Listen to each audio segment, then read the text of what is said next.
Vous avez la parole, chers collègues. Merci Madame la Présidente. Monsieur le Secrétaire d'État, Madame la Ministre de l'Écologie, du Développement durable et de l'Énergie était invitée le 11 octobre 2015 à Sérignan-du-Comtat, en Vaucluse, pour célébrer le centenaire de la mort de Jean-Henri Fabre, entomologiste de renom, avant d'annuler, hélas, au dernier moment, sa visite. Les souvenirs entomologiques de ce savant, des livres, des aquarelles, se trouvent actuellement à l'Armas, classé au titre des monuments historiques et propriétés du Muséum d'histoire naturelle. En 2010, le Naturoptère, centre culturel et pédagogique moderne, a été construit avec l'aide du Conseil général de Vaucluse pour compléter l'Armas et établir un pont de connaissances entomologiques entre le 19e et le 21e siècle. Ce centre, qui connaît un vif succès auprès de tous les scolaires de PACA, est entièrement à la charge de la commune de Sérignan-du-Comtat et les charges afférentes à ce centre sont d'année en année de plus en plus lourdes pour cette petite commune du Vaucluse de seulement 2500 habitants. En outre, les relations entre les deux sites, l'Armas et le Naturoptère, pourtant complémentaires, sont difficiles à établir. En effet, le Muséum national d'histoire naturelle est actuellement en profonde réorganisation, conformément au statut rénové de l'institution, et on le sait, sa situation budgétaire reste extrêmement fragile. Face à cette situation, les élus de la commune de Sérignan-du-Comtat avaient envisagé la création d'un établissement public de coopération culturelle, le PCC, Naturoptère, avec l'Armas. Malheureusement, le Muséum d'histoire naturelle a refusé cette formule et la mairie de Sérignan-du-Comtat a dû rechercher d'autres solutions. Désormais, c'est l'Université populaire du Ventoux qui piloterait le Naturoptère et soulagerait doublement la commune de Sérignan en récupérant d'une part certains postes d'animateurs du Naturoptère et en faisant d'autre part transiter 250 000 € annuels de frais de fonctionnement par le biais de la directe. De plus, le 22 avril dernier, le préfet de Vaucluse a organisé une réunion en préfecture sur le devenir du Naturoptère avec toutes les collectivités territoriales concernées, réunion à laquelle je participais. Et si tout le monde considère que cette structure scientifique et culturelle dispense des enseignements de grande qualité, les collectivités territoriales, que ce soit le conseil régional, le conseil départemental ou les EPCI, attendent de connaître la position définitive de l'État pour s'engager sur une aide financière concrète. Une réunion spécifique au Naturoptère aura lieu d'ailleurs dans 2 jours avec le PCI concerné. Monsieur le ministre, il est fondamental que l'État puisse soutenir ce projet. Il en va de la survie du Naturoptère afin d'éviter une fermeture éventuelle en 2017. Quelle est donc la position du gouvernement sur ce dossier ? Merci, chers collègues. La parole est donc à Monsieur Jean-Vincent Placé, secrétaire d'État, pour répondre à votre question. Madame la Présidente, Mesdames et Messieurs les sénateurs, Monsieur le sénateur Alain Dufaux. Vous l'avez rappelé, tout d'abord, toutes les excuses de Ségolène Royal retenues par des obligations prévues de longue date. Vous l'avez rappelé, l'Armas Jean-Henri Fabre est le domaine que ce naturaliste a occupé entre 1879 et 1915. Jean-Henri Fabre a légué ce domaine au Muséum national d'histoire naturelle en 1922.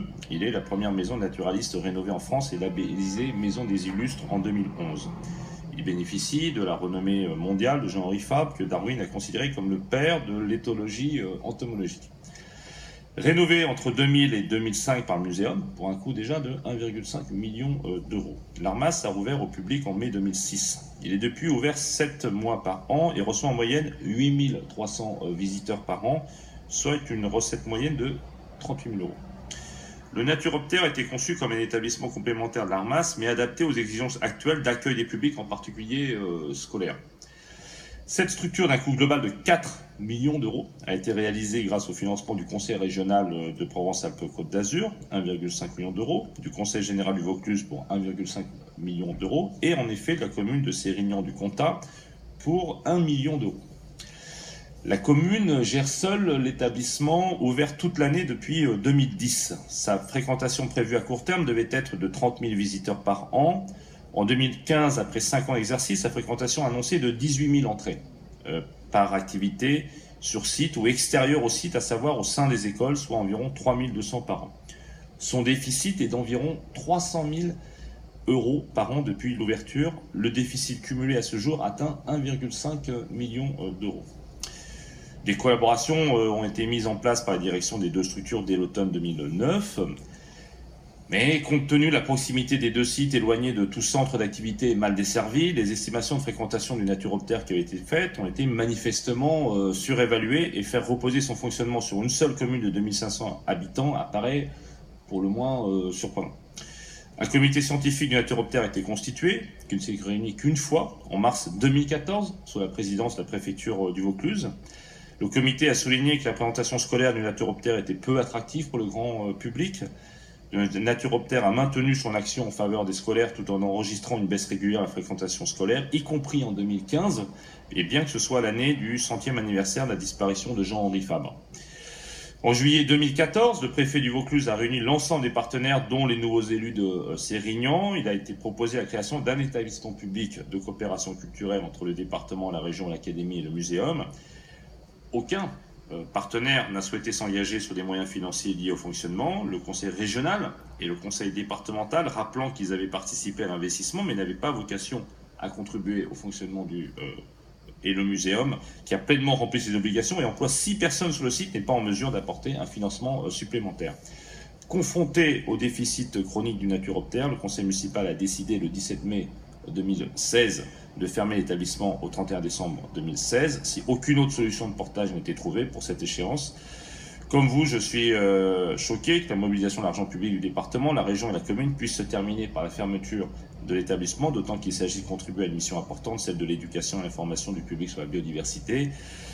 Mais malheureusement, ce projet a été lancé au niveau local, pratiquement sans intervention de l'État. Il me semble donc qu'il appartient, et c'est la position du gouvernement, aux collectivités locales, de reprendre en main la gestion de cet établissement en parfaite coordination avec le Muséum national d'histoire naturelle, qui a toujours été coopératif et continuera à l'être.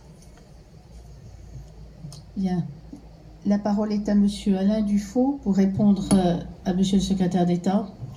Merci, Madame la Présidente. Oui, Monsieur le Ministre, votre réponse me descend un petit peu. Il est évident que le muséum, dans sa situation actuelle, ne peut pas aider au-delà de ce qu'il fait, même si la proximité de deux sites inciterait, bien évidemment, à ce qu'il y ait des visites communes, des billets communs, etc. Bon, ça ne peut pas se passer. Alors, je suis d'accord avec vous que les collectivités locales, au début, auraient peut-être dû essayer d'impliquer davantage des financements extérieurs, en particulier une contribution de l'État.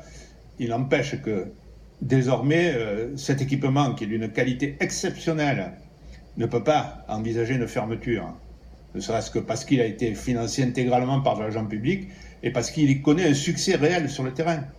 Alors je regrette que le ministre n'ait pas pu venir voir de visu ce qui se passait.